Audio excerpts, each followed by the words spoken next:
Yeah, and then the other side, Kiladangan, they're making their first appearance in the Munster Senior Hurling Club Championship against the Clonlara team that hasn't been there for 15 years.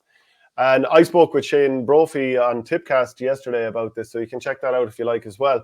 But what I would see here is there's the matchups should, I'm not saying that Kiladangan will suit them, but they've got matchups that seem to make sense for the Clonlara forwards. So I would have thought of the inside line, Fergal Hayes might pick up Dermot Stritch. I would have thought that James Quigley, he'll be looking to push back into the county setup. So Ian Galvin is a great test.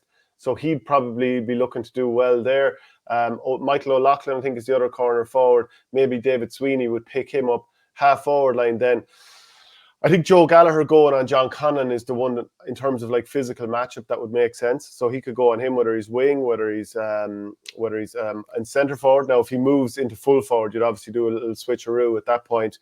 But then maybe Colm Galvin and Declan McGrath would pick up Alan Flynn and Declan McGrath would pick up Colm Galvin and Colm O'Mara.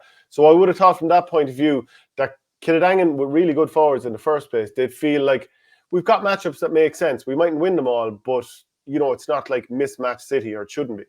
Yeah, no, there's lots of matchups that you would think would make sense from a Kiladangan point of view there. I do think it's fascinating. Like, the Clare faithful seem to be so cocksure that Clonlara are going to win this game. And I just can't see the bullishness. Like, I don't understand confidence. But this you were there at the county final, so tell us where they could get at Kiladangan, because you know both teams really well. Well, I think it's probably underappreciated how physical Clonlara are, and how they're a mobile team, but they're a big physical team as well. Like, everyone knows the Galvins and John Conlon, but they've got a really, really good spine, and they're all mid-20s or that. They're all in kind of prime shape or whatever. I have to say now, I was impressed enough with Clonlara in the final. They could have had probably 6 or 7 goals realistically on Crusheen. They didn't take their chances, and they still won the game, pulling up with Ian Galvin really and he will take a fair bit of watching, and that is a fair forward line. But if Kiladangan can even break even with the matchups there, you're looking at the other end of the pitch, and you're thinking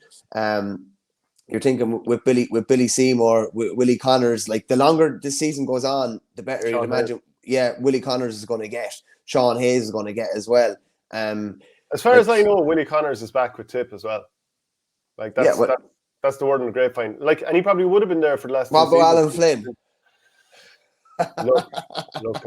Let's not go there. I think bridges burned, might be put. But he has a huge part to play this weekend. But when you're looking at that Clonlara team, how do you feel about the goalkeeper 𝘱𝘁𝘁? How do you feel about the defensive spine in terms of Ger Powell, maybe centre back, full back Dylan McMahon, centre back? Yeah, no, I was impressed enough with them. I wouldn't have known much about them before going to the Clare final, but it's Hurling 1, 2, 3, 4 just says there. O'Mara and Moriarty are class. Only 21 years old, both. I think Moriarty midfield is a tasty player, and they are very mobile, but they're also physical as well. That's why I think that it's going to be fascinating from that point of view. Really, I think it's I know there's not going to be any physical disparities or conditioning disparities.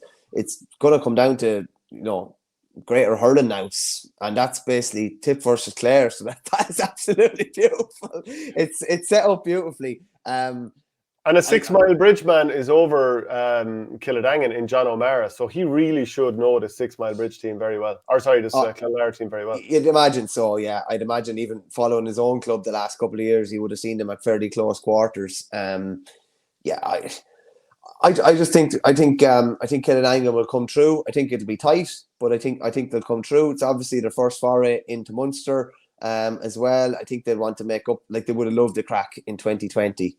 There's part of me, even if I didn't think Kiladangan were going to win, that just to make sure I didn't appease the Clare lads, that we just have to go for them anyway. But I do think they'll just about get the job done. Now, I do think there's a fair disparity between the two semi-finals. If in terms of I think you're having a pop with Tip and Clare now. Lovely. I do think that the winners of this semi-final are going to be could be in for a potentially rough day in a Munster final. But if they're able to get over a tough task like it is on Sunday. Maybe they'll go in with plenty of confidence, but it's Kiladangan by a couple of points after a fair arm wrestle. But it should be a good game. Expecting two crackers, both live on telly on Sunday. Yeah, Ty Gallagher getting very little mention, says hurling 1, 2, 3, 4. Think he's class. No, he's good. And, I think Willie Connors is going to drop into his own half back line, and which, he's a huge strength for them, assuming he's fully fit. And Kiladangan need to stop shooting from 100 yards, because I think if they work the ball up to those brilliant forwards like Paul Flynn and Sean Hayes and so on and so forth, they can get more change out of it. Because, how much did they get out of Andy Lucknan and Brian Mallockney the last couple of days? Feed them a bit of ball. Feed Paul Flynn a bit of ball. He didn't do what we normally expect in the county final replay. And at the other end, feed the goat and he will score. Isn't that what you said about Sean Goater? Yeah. But the last couple of days, they had to come up against Ronan Maher as the spare man. And Dylan McMahon's obviously a very good player, but I don't know if he's quite the same level as Ronan Maher. So I don't know if he'll be as dominant or, influential as, let's say, Ronan Maher was. And these are the reasons that I'm coming back to Kiladangan winning the game. Again, I think it'll be an arm wrestle. I think there are areas of the pitch where Clonlara will cause bother. John Conlon is going to get his few scores for sure, and he's going to cause bother. If he can get through and either score a goal or set up a goal or two, if Ian Galvin can get isolated and do something similar, there's definitely a route for Clonlara to win this game. But when I weigh it up, I just see Kiladangan, unless they dirty the course, because they haven't had that chance to play Munster before, it must be and should be a huge thing. Unless they panic on the day, which I don't think they will.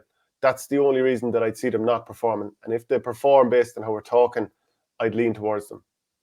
Yeah, I'd be the same. SSRI just says Clonlara must be nearly a neighbour club with the 𝘗𝘗. Opposite sides, the 𝘗𝘗's the other side of the city. But yeah, they would be pretty close, all right. Yeah, definitely would be pretty close. 20 minutes. It's such a big opportunity for both Clonlara and Kiladangan. 20 minutes, yeah. 11 kilometers. In bad traffic, I'd say. Yeah.